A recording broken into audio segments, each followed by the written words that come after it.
Bismillahirrahmanirrahim. Assalamualaikum warahmatullahi wabarakatuh. Perkenalkan, nama saya Fidatul Ula.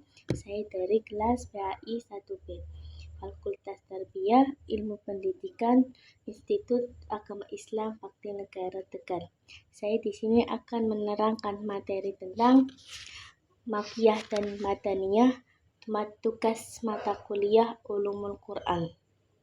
Yang pertama, Makiyah itu ayat-ayat yang berkaitan tentang kota Mekah, sedangkan Madaniyah itu ayat-ayat yang berkaitan tentang kota Madinah.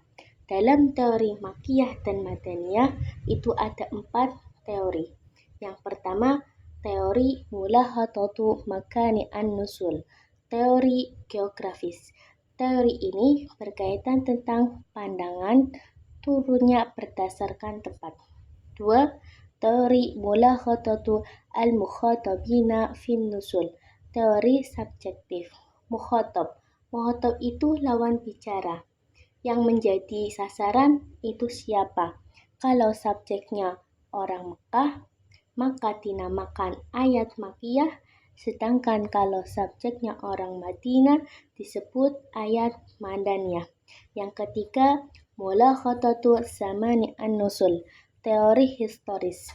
Zaman ini berkaitan tentang waktu atau masa hijrahnya Nabi Muhammad SAW. Ketika beliau masih di kota Mekah, maka ayat yang turun di kota tersebut dinamakan ayat Makiyah. Sedangkan setelah beliau hijrah ke Madinah, ayat yang turun setelah itu dinamakan ayat Madaniyah. Yang keempat, teori mulahadatu ma taqaddamat as-surah, teori konten analisis. Teori ini taqaddamat, yaitu kandungan atau isi surat. Kalau muatannya atau isi suratnya berkaitan dengan kota Mekah, maka disebut Makiyah. Sedangkan kalau kandungannya berisi tentang Madinah, maka disebut pula Madaniyah. Kelebihan teori mulahadatu makani an-nusul, teori historis. Yang pertama itu rumusannya jelas. Maksud dari rumusan jelas itu, ayat yang diturunkan di kota Mekah tetap dinamakan Makiyah, meskipun turun setelah Nabi hijrah ke Madinah. Berbeda dengan teori historis, yaitu ayat yang turun setelah Nabi hijrah dinamakan ayat Madaniyah, meskipun turun di kota Mekah ataupun tempat lainnya. Kelemahan dari teori ini yaitu ada beberapa ayat atau surat yang tidak tercantum dalam teori Makiyah atau Madaniyah.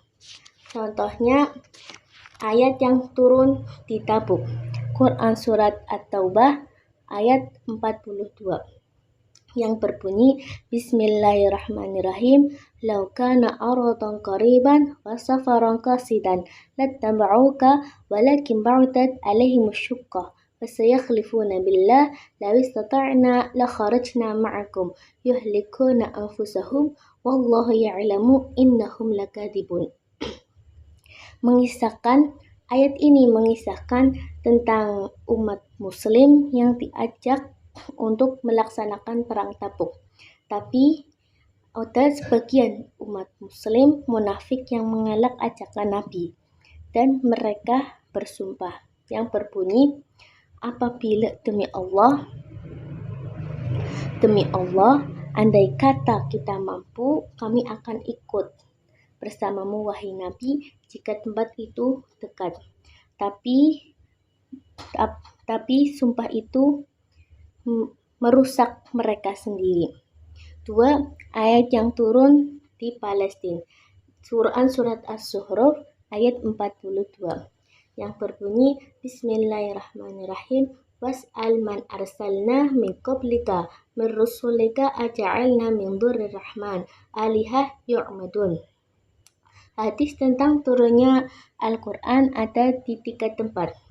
An Abi Umamah qala Rasulullah sallallahu alaihi wasallam unzilal Qur'an fi salasati amkanin, Makkah wa Madinah wa Syam. Diterangkan Al-Quran itu turun di 3 tempat, di Mekah, Madinah, dan Syam. Tapi dalam mata kuliah Ulumul Quran ini, Al-Quran hanya dikategorikan turun di 2 tempat, yaitu Mekah dan Madinah. 3. Teori mulakhatatu al-mukhatabina fin nusul. Teori subjektif, mukhatab, lawan bicara.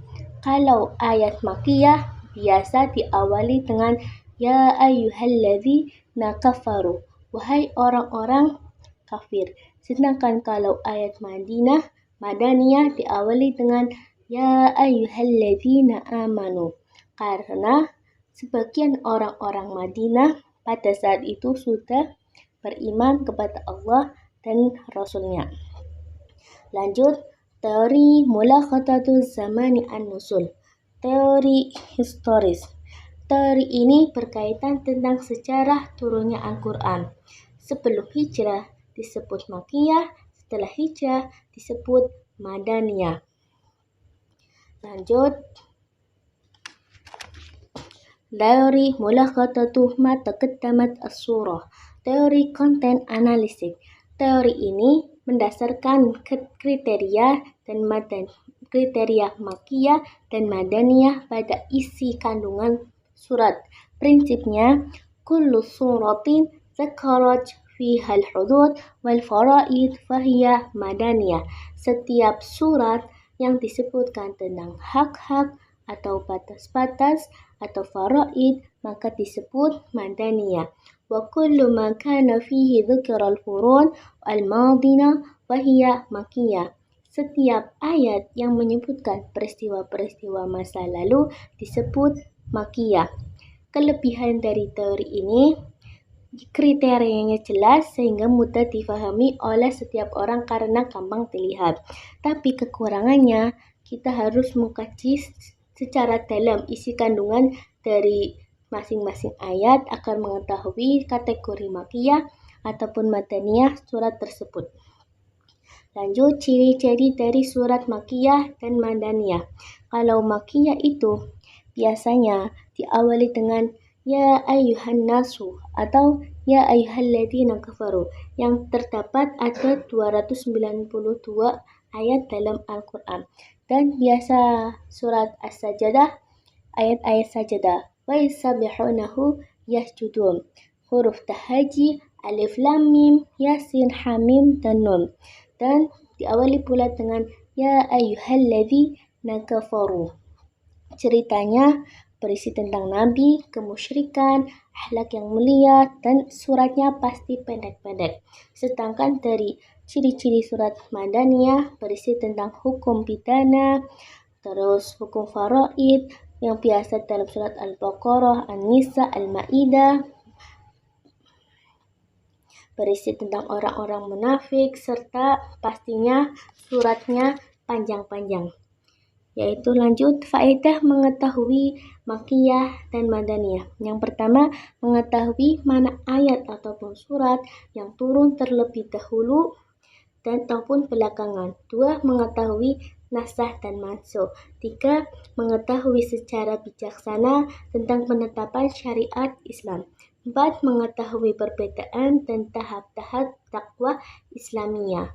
5. Mengetahui perbedaan uslub. Uslub itu bentuk bahasa Al-Quran.